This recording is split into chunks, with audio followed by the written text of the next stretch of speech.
Hey guys, Steve here. Today we got a new edition of Pick a Premium.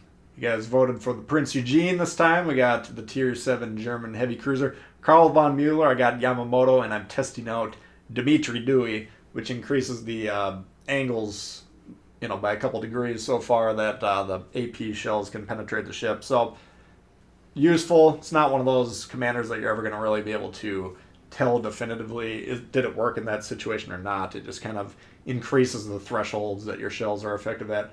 But cruisers like that are reliant on the AP, like the Germans, like the Americans, I think it's a pretty, British, Italians potentially, I think it's a pretty strong perk.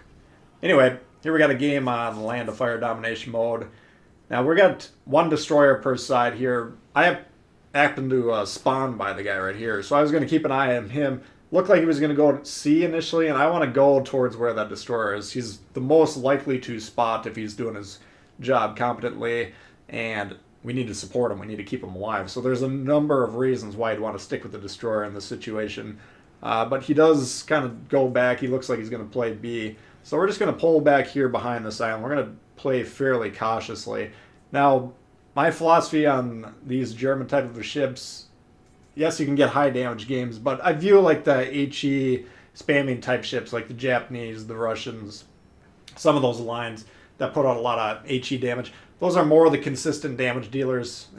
Assuming you can stay alive throughout the game, you should be able to get higher damage games.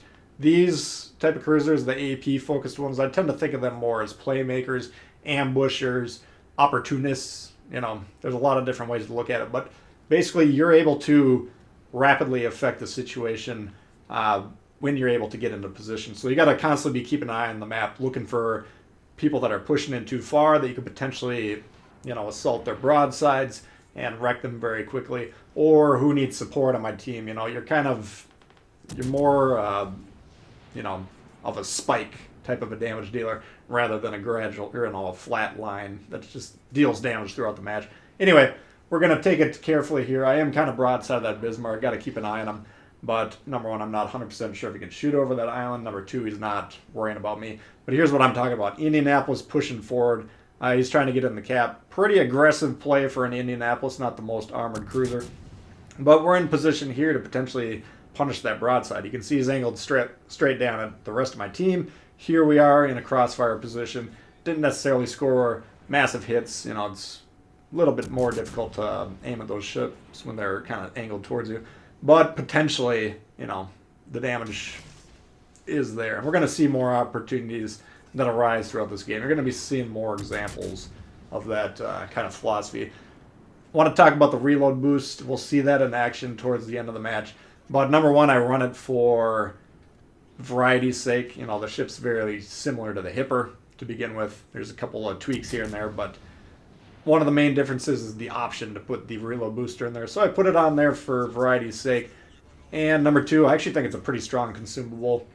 If you're kind of playing this ambush mentality, this flanking mentality, this, devastating type of surprise damage type of gameplay, having those reload boosts available, that can kind of multiply the damage you're actually able to get in those situations. So I like playing it as a consumable. I wish like the French cruisers that have them on PC had that consumable. I think it should be more available, in certain lines, especially anything that's been on PC with a reload booster. I'd support them putting that in the game.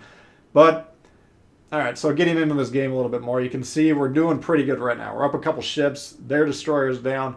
They got a cap in the east, but we're attempting to flip that. We got the one in the middle that we were kind of supporting. And looks like we're doing okay in the west. That'll change pretty quickly. This ends up being a very competitive game, and one that we're kind of need to be. It's not a high damage game from our perspective, but we're kind of in a utility role where we're doing a lot of different things throughout the rest of the match. Bismarck coming around trying to take out our destroyer, who unfortunately didn't recognize that a battleship was pushing into him, especially the secondary king, the Bismarck. So that guy should have been out of there a long time ago. He squirts forward. He blocked all my torps that would have taken out the Bismarck earlier. Then he goes down, but nonetheless, the Bismarck, we finally sink him in retaliation. And here we got more cruisers. I'm going to be trying to get into the broadside position on these guys. We do have a Bismarck downrange too as well. You can see more secondaries. Now, this part of the game, the first encounter with the Bismarck and this one, I'm keeping an eye on the secondary damage because I've been testing out the Bismarck's ability to deal secondary damage, quite a bit since they tweaked it. And I think against most cruisers, it's quite deadly. But here, I don't know if it's the angling or the armor, or more likely a combination of both. But we're really not getting wrecked by this. We're going to get torpedo tubes knocked out a couple times, maybe a fire, a little bit of chip damage here and there. But by and by, he's not really wrecking us as much as I thought he would be.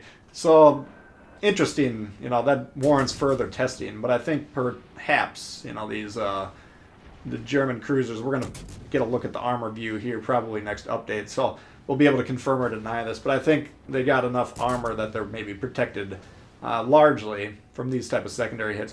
Bismarck comes back around again. He's broadside. Again, the key to this ship, if you got a broadside target that's a cruiser or battleship, shoot it with AP, and that's the keys to success. You can't really get high damage games just trying to spam HE in the German cruisers. They don't have a lot of damage. They got good penetration, but they're not HE specialists like a lot of the cruisers are.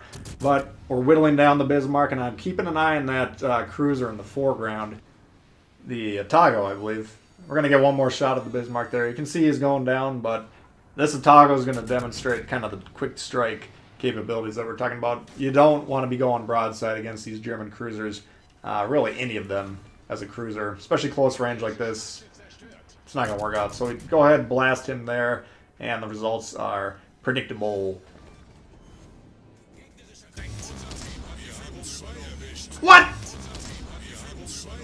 What? Okay. So next order of business, the Fiji. You can see he's on A. Now we got B, we got C. You guys know the drill. Hopefully by now the name of domination mode is capture 2 bases and hold them. So we got that part accomplished already. They got this Fiji. He's smoking up. We don't really, maybe the Bismarck that's over there will rush him. Keeping an eye on him, but I want to turn around and kind of head north because we were expecting those cruisers that were last seen departing the moon. Well, you can see there the plane pops up. So we got an idea that they're coming down because the plane wasn't previously spotted. It's not circling a dead body out there. That's one of those cruisers. So we know they're pushing in. They're probably going to get C if nobody responds to them at least. So we're going to try and support this A cap. He's probably going to capture A, but if we can kill the Fiji once the smoke clears, we'll consider that a decent trade. But we also got to be responsible for C. You can see we're up 4 ships to 3 right now. Juicy lead in the score because the red team, unfortunately for them, neglected to remember this was a domination mode game and that they should have been getting the cap. So very easy for us to win here. In fact, all we have to do is sail off.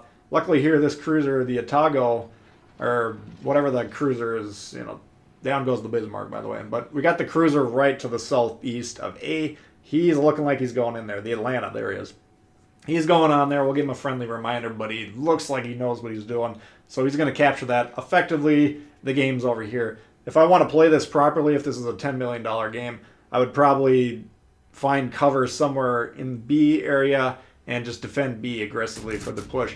But one of the philosophy or the philosophical, underpinnings of the German cruiser, at tier 7 at least, the Eugen and the Hipper, are very aggressive ships. We're able to push into these guys. We know that we got a Cleveland on their team. That guy is not a torpedo threat, doesn't have any torpedoes. York does, and that's the only reason I'm considering, over the next 30 seconds or so right now, I'm kind of thinking, do I rush the Cleveland, defend C, or do I kind of get more into a kiting formation, pointed away from them, ready to gradually defend the base? We're down to 2v2 at this point in time. I got a lot of health, and I'm confident that I can probably beat these guys. If they play very well, another consideration I should be thinking about right now is I got a full health Atlanta or a high health Atlanta behind me, retreating to the west somewhat, 1 or 2 squares on the map, just so we can kind of support each other. Stronger play than this as well, because right now, depending on where that York is going, depending on his health situation, he's got the torpedo threat. If I accidentally die there, then the game gets complicated. It's no longer guaranteed. They could potentially hunt that cruiser down and kill him. So those are the couple reasons that this isn't the greatest play, but this is an Eugen. And we're going to have a little bit of fun here. York comes around the bend broadside, and he happens to have no health, so I don't know what happened there. Must have hit a torpedo or something. But at this point in time, the game's kind of over. I launched 1 torpedo at the Cleveland. I probably would have launched 2 and then turned my ship to the right, so I got the leftward launcher pointed at him just in case. But look at this reload booster at the broadside, Cleveland. That's a high damage DPM ship, and we rip him to shreds and put that game in the bag. So that's a look at the Eugen for you guys. Hopefully you did enjoy it. If you did, please hit the thumbs up. New to the channel, consider subscribing. Lots of World of Warships coming all the time. Questions, comments, leave them below. Love to hear from you guys. Leave your votes for the next pick of premium in the comments. And we'll see y'all later. Peace.